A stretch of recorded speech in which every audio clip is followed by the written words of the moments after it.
Welcome back to my channel. Today I'll be showing you how to factory reset your Samsung Galaxy S20. This would work on all the models and all the sizes. First, make sure that the phone is powered off.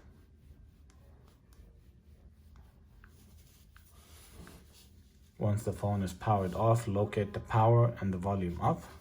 Press and hold both keys. Once the phone turns on, release the power button, continue holding the volume up.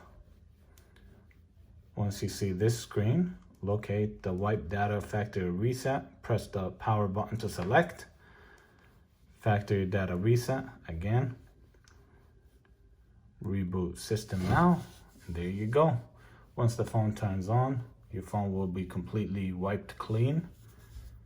If you found this video helpful, please like and subscribe. Thank you.